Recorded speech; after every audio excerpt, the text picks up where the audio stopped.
Vamos a dar paso a las preguntas.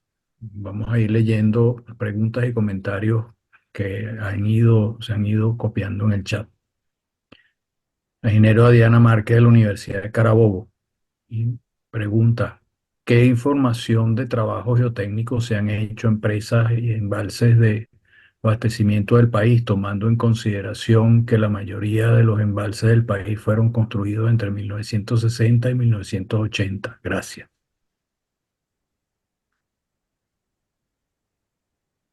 O sea, si entendí la pregunta, ¿qué información de trabajos técnicos se han hecho en las presas en las presas de Embalse embalse del país? de abastecimiento de agua, Ah, considerando que la mayoría se construyeron, entre los fueron 60 y construidos el en los 60 y 80. los 80, sí. Sí. Bueno, mire, mm, si se refiere a que se hayan hecho estudios geotécnicos tomando en cuenta aspectos ambientales, no tengo información. Quizás Sergio Marín precisamente nos puede aclarar mucho el tema, pero hace muchísimos años que no se hacen este tipo que no se hacen proyectos importantes de embalse en Venezuela. De manera que no sabría responderle, digamos, si la pregunta es esa, o sea, si se ha tomado en cuenta estos aspectos ambientales en los trabajos geotécnicos, no sabría decirle. Yo sí tuve alguna experiencia en estos trabajos, pero para actividad petrolera, donde fuimos contratados en hacer, eh, desde el punto de vista geotécnico, evaluaciones ambientales, sobre todo con lo que es la difusión de fluidos y ese tipo de cosas. Pero en el caso de presa no sabría responderle con la debida propiedad, con seriedad, pues. De todas maneras, pues muy agradecido por su pregunta. Y la dejo por si Sergio Marín nos quiere hacer alguna acotación al respecto. Bueno, más adelante podemos comentar algo. Vamos a Exacto. seguir Sí, leyendo algunas de las preguntas. Eh, Pregunta también la ingeniera Adriana Márquez. ¿Qué experiencia o mejoras de la implementación de proyectos estructurales se han hecho en Venezuela para minimizar los impactos de los sismos? sí, bueno, en ese campo hemos avanzado muchísimo. Nosotros tenemos una muy buena normativa. De hecho, fue reconocido por el Banco Interamericano de Desarrollo en su informe 2023, donde si bien reconoce que Venezuela no tiene todavía normativa de sostenibilidad ambiental, sí reconoce que en la parte de resiliencia y de la capacidad estructural de nuestras edificaciones ante sismos, vientos, es muy buena. O sea que sí tenemos, digamos, una buena normativa que apoya esto. O sea que sí tenemos un buen avance gracias a a la nueva normativa que es de 2019. Y de hecho, pues hoy en día todos los ingenieros proyectistas estructurales están trabajando en ese tema, pues, ¿no? De hecho, hay hasta una organización que se llama Estructuras Resilientes, que la dirigen unos profesores de la Universidad Central de Venezuela, del INME, que se dedican a eso, a promover y a difundir el tema de la resiliencia en las estructuras.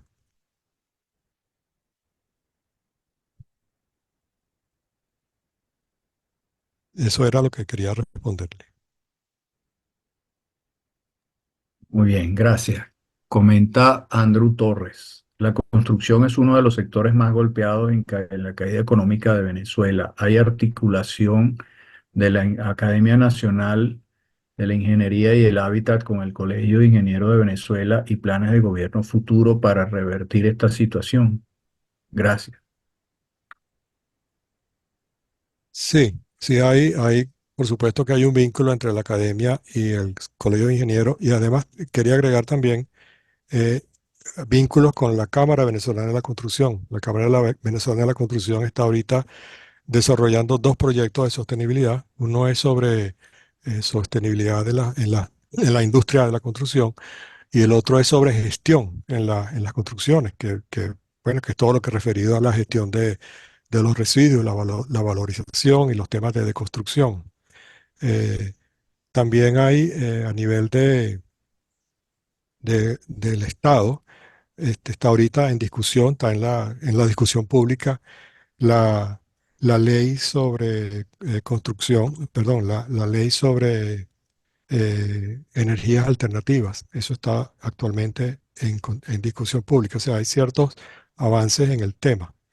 Con el tema pues de la construcción sí hay la atención de, del Colegio de Ingenieros, de la academia pero también le quería agregar de la Cámara Venezolana de la Construcción, y hay también otra organización que es el Consejo Nacional de Construcción Sostenible, que también está trabajando en eso con Fondo Norma, que Fondo Norma también está produciendo el comité CP56, si mal no recuerdo, que se ocupa de todo lo que es sostenibilidad.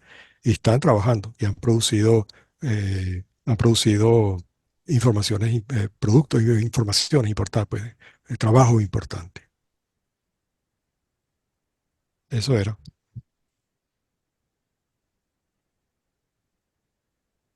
Pregunta o comenta Rafael Dávila, ¿cómo se utilizan estructuras prefabricadas? ¿Cómo utilizan estructuras prefabricadas las industrias que producen en estas estructuras porque generan también huellas de carbono?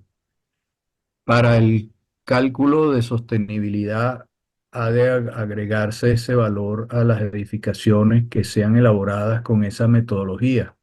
¿Es este el procedimiento seguido para ello? Sí, exactamente.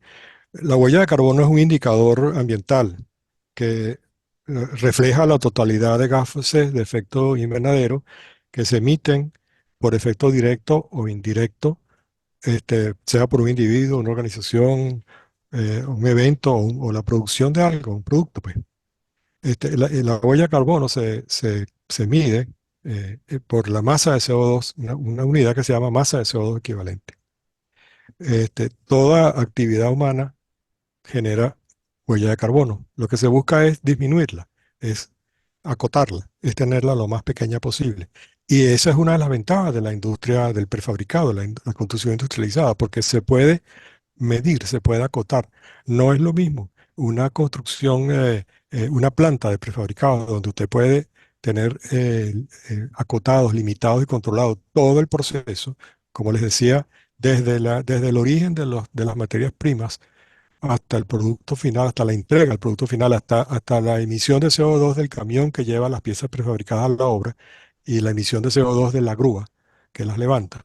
Todo eso se puede medir. Lo que se busca no es que no la haya, porque hoy en día es prácticamente imposible, sino de minimizarla. Ahí es donde surge, y aprovecho el tema de los llamados bonos de carbono, que, que los bonos de carbono es uno de los mecanismos que fueron derivados del protocolo de Kioto para, para lograr la disminución en la emisión de contaminantes al medio ambiente.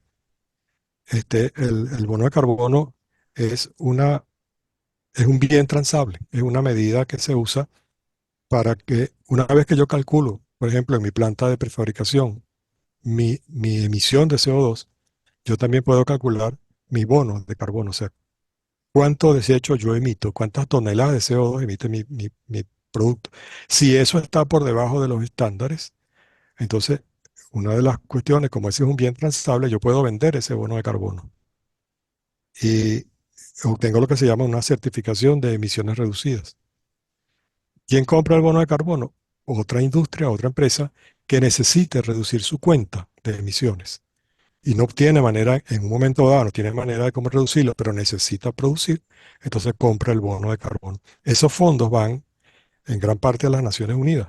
Y como un dato que lo estaba leyendo en estos días, en el Foro del Banco Mundial, el año pasado, en los bonos, el mercado de bonos de carbono resultó en una cifra astronómica de 104.000 millones de dólares.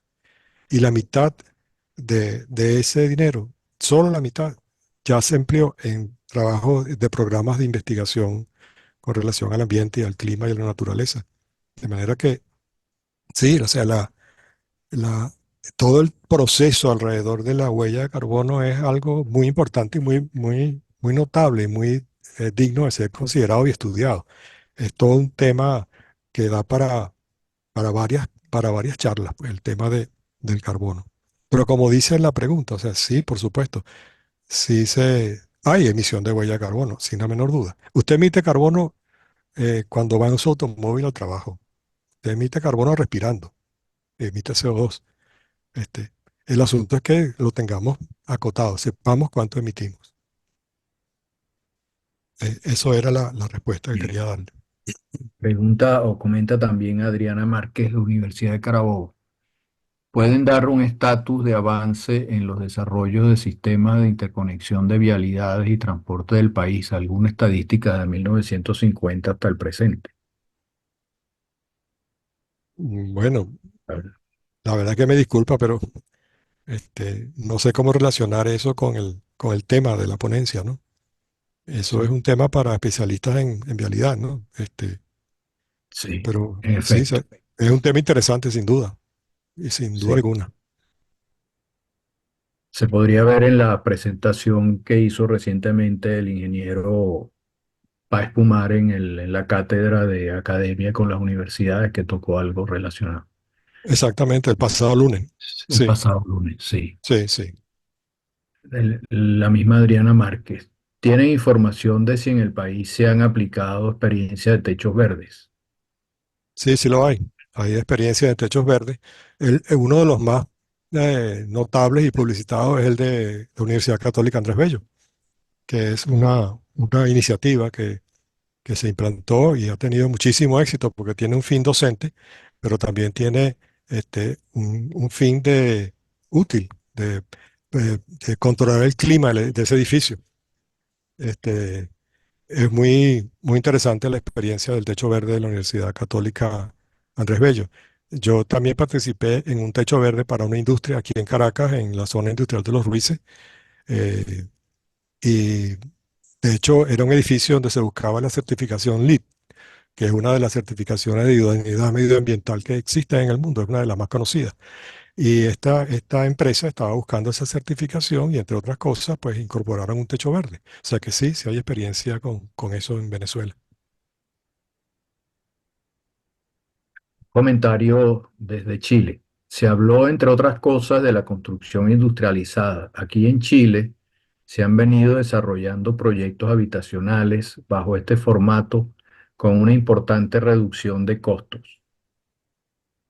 Sí, bueno, de hecho lo mencioné en la charla, ¿no? Que Chile está a la cabeza en el ranking de cumplimiento del Objetivo de Desarrollo Sostenible en América Latina. Y entre otras cosas es por esto, ellos tienen un gran desarrollo de construcción industrializada y le han puesto seriedad al tema de la protección del ambiente. Tanto así que Chile tiene su propio sistema de certificación de idoneidad medioambiental. Así como existe el LEED, que es uno de los más que de los que más se usan en el mundo, o el BREEAM, que se usa en Europa, o en España hay uno también, el propio de España, hay uno en Alemania. Chile tiene el suyo. Y eso es muy loable, que ese país ha logrado hasta eso, pues hasta tener su sistema de certificación. Sí, en verdad lo felicito a los amigos de Chile.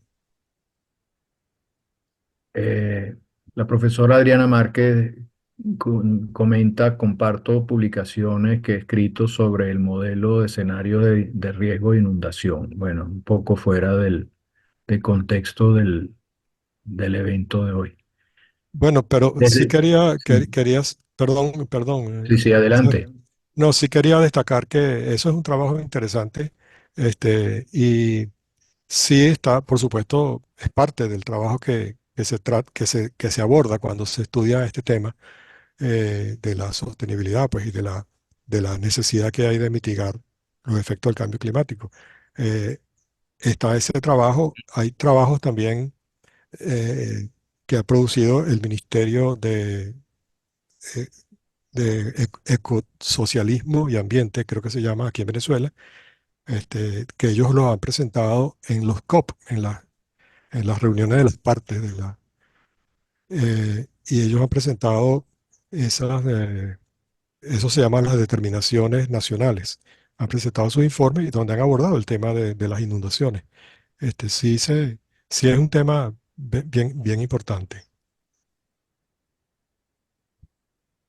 Sí, nos comentan desde Chile también. Lo que debe prevalecer en la capacidad de gestión en términos de una efectiva visión de negocio. Dice, corrijo, lo que debe prevalecer esta capacidad de gestión en términos de una efectiva visión de negocio. Sí. Bueno, sí, claro. Pero, perdón, estoy leyendo en el chat y él él comienza, y discúlpame Sergio, él comienza y Sí, dice, en cuanto a la construcción 4.0, siempre he sido defensor de la idea de poner a funcionar el cerebro de forma acelerada para poder lograr un equilibrio entre la inteligencia natural y la inteligencia artificial. Creo que sigue lo que debe prevalecer esta capacidad de gestión en términos de una efectiva visión de negocio. Bueno, sí, una intervención interesante, ¿no? Porque ese tema de la inteligencia artificial a todos ahorita nos ocupa. Estamos todos, unos más que otros, unos, digamos, unos con más desarrollo o éxito que otros, pero estamos tratando de aprender qué es eso y cómo es que lo vamos a aplicar, ¿no? Y cuando uno se pone a estudiarla, pues le parece que es muy interesante, pero el concepto que está eh, diciendo nuestro amigo de ese equilibrio entre la natural y la artificial me parece que es muy, muy importante.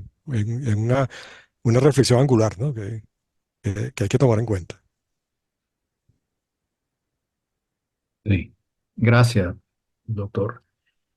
Eh, Adriana Márquez coloca en el chat algunas referencias o algunos trabajos suyos. Rafael Dávila. La recuperación de los niveles adecuados del agua del lago de Valencia es una importante tarea a desarrollar que de no enfrentarse, tendrá graves consecuencias en el futuro inmediato. Sí, eso es cierto. Ese es un tema muy preocupante. De hecho, hubo un foro súper interesante en la Academia Nacional de Ingeniería del Hábitat el año pasado, a finales del año, sobre la problemática del lago de Valencia. Yo los invito a que lo busquen, está en YouTube, lo busquen porque es sumamente interesante ese foro y las conclusiones a las cuales se llegaron. La presentación de los trabajos fue muy buena. Se presentaron, si mal no recuerdo, quizás Sergio se acuerde mejor que yo, se presentaron 3 o 4 ponencias, una más interesante que la otra, ¿no? Y sí, es un tema que está muy en el tapete y que está siendo y debe ser atendido permanentemente. Comenta José Luis Bepertuy. Muy minuciosa y bien documentada exposición. Felicitaciones al ingeniero Carlos Rodríguez. Aprovecho para compartir esta gráfica que tomé de un webinar reciente sobre el tema, donde indican que en la historia geológica del planeta han hecho, ha habido eras donde las emanaciones de CO2 ha superado grandemente las actuales. Su opinión al respecto. Sí, bueno, eso, gracias a José Luis Pertubi, porque esa pregunta da pie a aclarar un tema, ¿no? Que sobre eso yo he visto muchas veces controversia e inclusive posiciones lamentablemente equivocadas, porque el cambio climático es un cambio de clima atribuido directa o indirectamente a la actividad humana, que altera la composición de la atmósfera y que se suma a la variabilidad natural del clima observado durante periodos de tiempo. O sea que en el cambio climático interviene la variabilidad natural del clima con la acción humana. Entonces, cuando hablamos de que en la historia geológica han habido emanaciones enormes de CO2, sí es verdad. O sea, y uno de los aspectos que los defensores de la idea de que el cambio climático no existe es que los volcanes emiten mucho más CO2 que cualquier actividad humana, lo cual es cierto. Lo que pasa es que esa variabilidad natural del clima ha existido toda la vida, desde que el mundo es mundo. Nosotros lo que le estamos es agregando la actividad humana y de ahí se deriva el cambio climático. El cambio climático es la suma de las dos variabilidades. Pero claro, por eso es que ha habido glaciaciones y dentro de unos cuantos miles de años, quizás millones, eso lo están estudiando, tendremos otra glaciación, de eso no nos vamos a salvar. Esos son los famosos ciclos de Milankovitch, que, que predijo un matemático serbio que estudió el tema el proceso de traslación no solo de la Tierra, sino del sistema solar en el espacio, y él asoció esas posiciones de nuestro planeta en el espacio con esos procesos que han ocurrido en otras oportunidades. Y eso permite explicar las glaciaciones, por ejemplo. Entonces no debemos confundirnos en esos términos. Este, y otra cuestión que también trae mucha confusión es que la gente le agrega un adjetivo de cambio climático antropogénico. No, el cambio climático es antropogénico, no hay que agregárselo. Eso está sobreentendido, porque es un cambio que lo generó la actividad humana. En una de las gráficas que presenté en la presentación de las primeras sale una, es la gráfica de cómo se ha desarrollado el clima. Y entonces uno ve, está dibujada a partir de 1850, como por muchísimo tiempo el clima variaba en unos rangos limitados. Eso era lo que es prácticamente la actividad natural del planeta, hasta que llegó el hombre y llegó a partir de la tercera revolución industrial y empezamos a emitir, a quemar combustibles fósiles y a emitir gases de efecto invernadero y pasó lo que está pasando, que le añadimos a la situación natural del planeta esta contribución nuestra de emisión de gases de efecto invernadero. Y otro tema que es importante es asociado al cambio climático, es lo que se llama el cambio global, que es el cambio a escala global de los sistemas climáticos, de los ecosistemas y de los aspectos pues, de la ecología. Los cambios globales, por ejemplo, son el cambio en el uso del suelo, la pérdida de la biodiversidad, la contaminación, la deforestación y el cambio climático, que es uno de los componentes del cambio global. Bueno, eso Me era iba lo a, que per- quería. sí, me iba a permitir anotar que últimamente han salido diferentes estudios, publicaciones relacionados con el cambio climático a través de la historia de la Tierra. Y está demostrado, por ejemplo, que en la Edad de Bronce tardía hubo la desaparición de una serie de ciudades y civilizaciones a consecuencia de, en ese caso, no de calentamiento global, sino de enfriamiento global. Fue el caso de algunas ciudades de Sí, Grecia en general de la zona mediterránea. En ese caso hubo fuertes cambios que afectaron la agricultura y está demostrado que fue solo Egipto que logró sobreponerse a esto y más bien le sacó provecho incluso con comercio.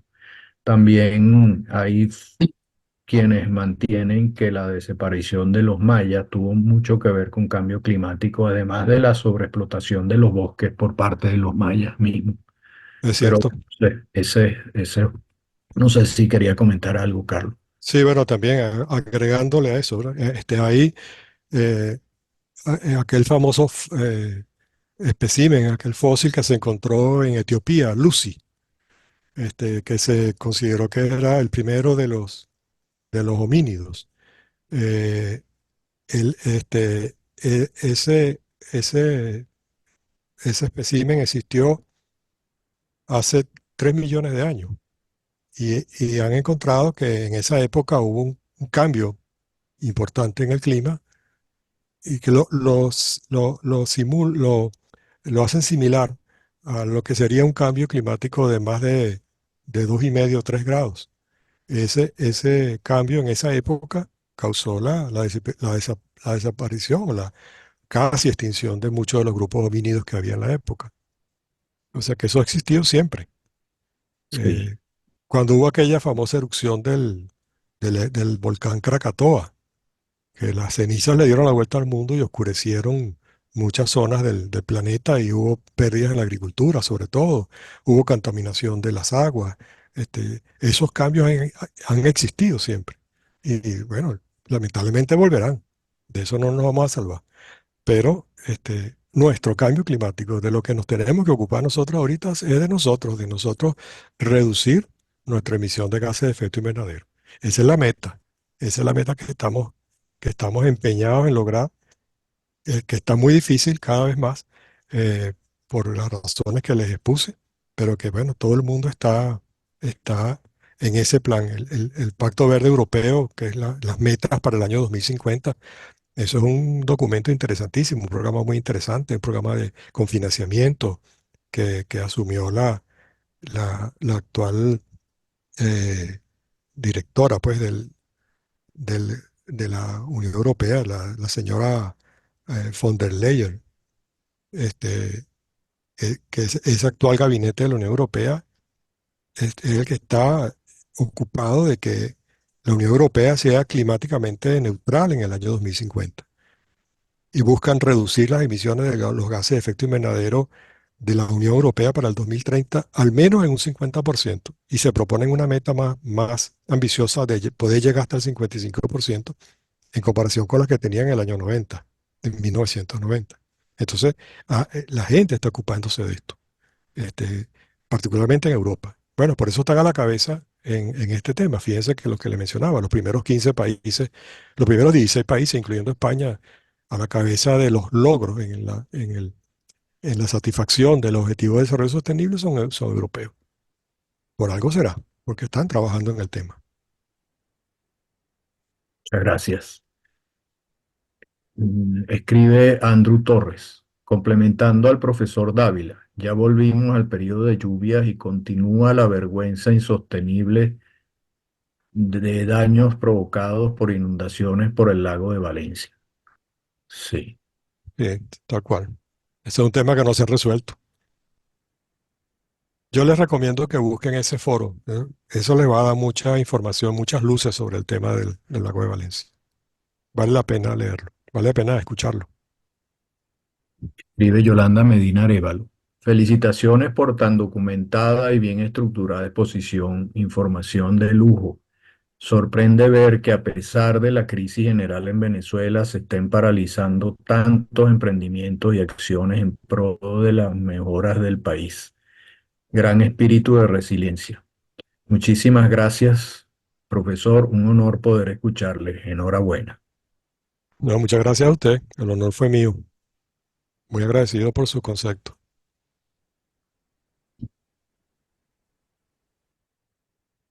Con Adrián Márquez, me ha encantado la presentación. Felicito al profesor. Dios lo bendiga. Amén. Bueno, no hay más comentarios en el chat. Hay una persona con la mano levantada, que es la profesora Adriana Márquez. Quiere, puede abrir su micrófono. Adelante. Sí, buenas tardes, profesores. En principio quiero agradecer la oportunidad que me han dado para compartir con ustedes esta excelente presentación que ha hecho el profesor Carlos en Se relación a los oye muy avances lejos. en ingeniería. ¿Se puede acercar al micrófono, por favor?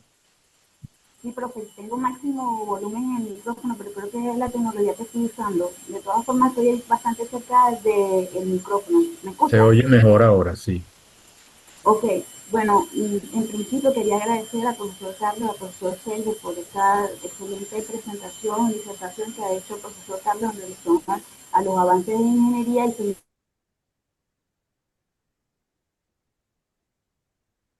influencia sobre la sostenibilidad ambiental. De alguna forma pusieran disponible esta presentación en algunos de los espacios de la academia. Estaría muy agradecida por este aspecto. Y bueno, quería aportar un comentario en relación a las referencias que he dado a través del chat.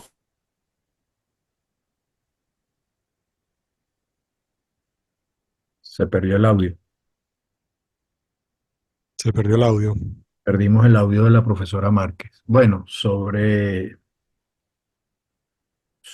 la disponibilidad de la presentación, en efecto, esta presentación está siendo grabada, tanto la presentación como el lapso de preguntas y respuestas o de deliberación, y esto será colgado oportunamente en los canales de la Comisión Académica de España.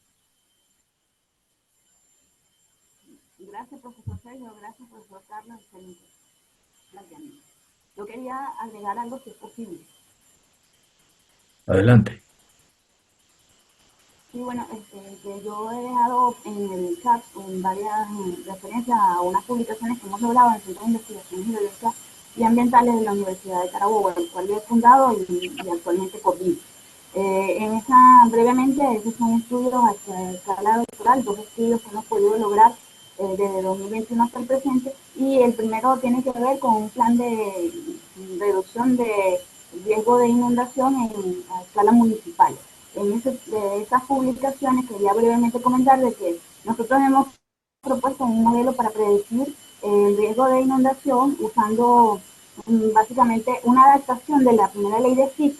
En esa ecuación hemos introducido unos factores que estos factores tienen que ver con el uso de la Tierra, predicho a través de imágenes de satélites, que como todos saben, en el caso del satélite Landsat, que es estadounidense, hay aproximadamente datos desde 1970 a escala mensual hasta el presente. Entonces eso nos permite tener una evolución de ese factor de uso de la Tierra y su incidencia en lo que es el modelo de predicción de riesgo de inundación. También hemos contado con información avalada por el INAME a escala de minutos desde 2010 hasta el presente y bueno, esta información ha sido introducida para probar el modelo matemático que hemos propuesto. También en modo de predicción se han agregado los análisis probabilísticos para poder hacer predicción de los escenarios en una escala 2D, utilizando la herramienta de análisis raster y herramientas de cálculo en el marco del software ArcGIS, de sistemas de información geográfica, y eso nos ha permitido generar mapas predictivos de lo que es el riesgo de inundación. Muy bien, Bueno, muchas quería gracias. comentar brevemente para que de alguna forma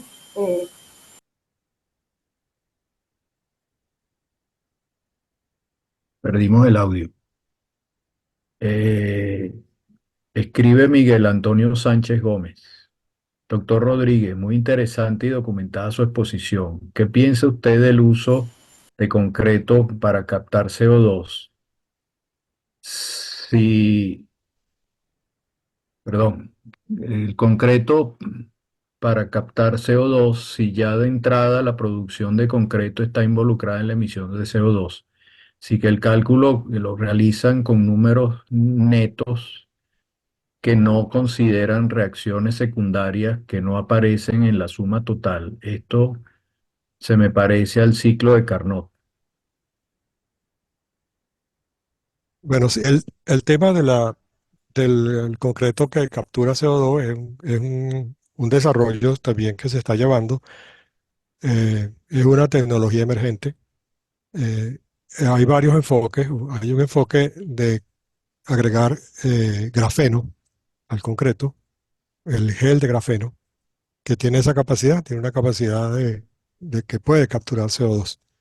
Y hay otras tecnologías que son cuando se produce el, el concreto con ciertos agregados. Hay otra manera natural, pero no es deseable, que es ya el concreto endurecido, que absorbe CO2 y se carbonata, pero nosotros no deseamos que nuestros concretos se carbonaten porque a la larga van a afectar al acero de refuerzo.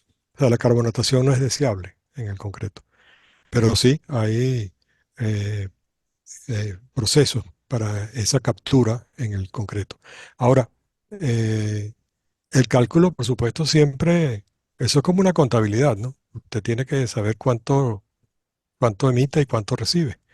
Y la idea es que sea un balance a favor de la menor emisión posible. Pero sí, todos estos procesos, todas estas investigaciones que se hacen, evalúan eso. Pues bueno, mira, sí, porque si yo estoy preparando un concreto y estoy usando grafeno, por ejemplo, yo debo saber qué huella de carbono tiene todo mi proceso. Como le digo, desde la grúa que manejó los agregados en la cantera, hasta el camión que los trajo, hasta el camión que los va a llevar a su destino final. Todo eso entra en la cadena del cálculo de la huella de carbono. Y por supuesto, nada hago yo si al final el balance no es positivo. El balance tiene que ser positivo, pero el tema de la captura eh, de carbono en el concreto es una tecnología que tiene buenas perspectivas, tiene buen horizonte para ya en el presente y para el futuro, pues cuando todas estas tecnologías emergentes se hagan comercialmente atractivas. Eso era todo. Comenta Rafael Dávila. Felicitaciones muy efusivas al ingeniero Rodríguez por tan importante e ilustrativa exposición. Muchas gracias. Bien, no tenemos más comentarios en el chat. No sé si... Ah, hay un comentario de Mercedes Díez Negrillo que propone que la profesora Márquez ponga a disposición de la Comisión Académica de España sus publicaciones. Bien, Gracias, cuenten con eso y muchas gracias por esta solicitud. Con gusto la pondré a la orden. muy bien. Muy bien. No sé si el secretario de la Comisión Académica de España, Carmelo Ecarri, o eh, Oscar quisiera hacer algún comentario de cierre antes de finalizar. Sí, el cierre estaría a cargo de Carmelo. No sé si Carmelo, está conectado. Ahí va. Ya estoy conectado. Pues quiero manifestar pues mi emoción por este evento. Quedamos convencidos de que la ingeniería civil juega un papel crucial en el desarrollo sostenible, en la búsqueda de soluciones eficientes, respetuosas con el medio ambiente. Oímos además que los ingenieros civiles están adoptando prácticas innovadoras que están transformando la industria. El profesor Rodríguez Álvarez nos comentó sobre cambios tecnológicos compatibles con la naturaleza, como el diseño y la construcción sostenible, los avances en las tecnologías de la construcción, que reducen significativamente la huella de carbono de los proyectos. Además, la implementación de técnicas de diseño inteligente contribuyen a la eficiencia energética durante todo el ciclo de vida de las estructuras. Destacó a la infraestructura resiliente al cambio climático, dada la creciente frecuencia e intensidad de los fenómenos meteorológicos extremos, y el desarrollo de infraestructuras resilientes y adaptables. Puso de relieve a las tecnologías de construcción inteligente. Nos habló del monitoreo y mantenimiento predictivo, como la incorporación de sensores, la monitorización, me enredé, monitorización a las infraestructuras. Nos recordó cambios en el área de hidrología, en el sector de las energías, nos habló del hidrógeno verde, electrólisis de hierro, almacenamiento de carbono, sistema de transporte sostenible para reducir la huella ambiental de las ciudades, o el concreto que captura carbono. Señaló los avances en España, habló de la computación cuántica y de tecnologías de la cuarta revolución industrial. Estas innovaciones no solo son cruciales para mitigar los impactos ambientales, sino que también contribuyen al bienestar social y económico a largo plazo. A medida que la industria evoluciona, es imperativo que los profesionales se mantengan al tanto de las últimas tendencias y adopten enfoques de vanguardia para abordar los desafíos del desarrollo sostenible. Para la Comisión España es de mucha satisfacción oír y divulgar estas innovaciones que están en las manos de la ingeniería venezolana. Agradecemos la importante contribución del profesor Rodríguez Álvarez, la iniciativa del académico Sergio Marín, el desempeño del ingeniero Marlon Gutiérrez. Le agradezco al doctor Oscar González Rodríguez por su importante papel en el desarrollo de los proyectos de la comisión. Y finalmente agradecemos a los asistentes y a quienes oyen el video en nuestro canal divulgativo. Les agradecemos suscribirse al canal, a visitar nuestra página web, a divulgar el boletín semanal Novedades en Ciencia y Tecnología. Y en el mes de junio les vamos a invitar a las charlas de la profesora Márquez de la Universidad de Carabobo en el área hidrológica, y de la profesora de la Simón, Rosa Ocaña, sobre movilidad sostenible. Ambas ponencias presentadas en congresos internacionales en Portugal y en México. Feliz noche y hasta pronto, miércoles de España. Bien, muchas gracias. Muchas gracias.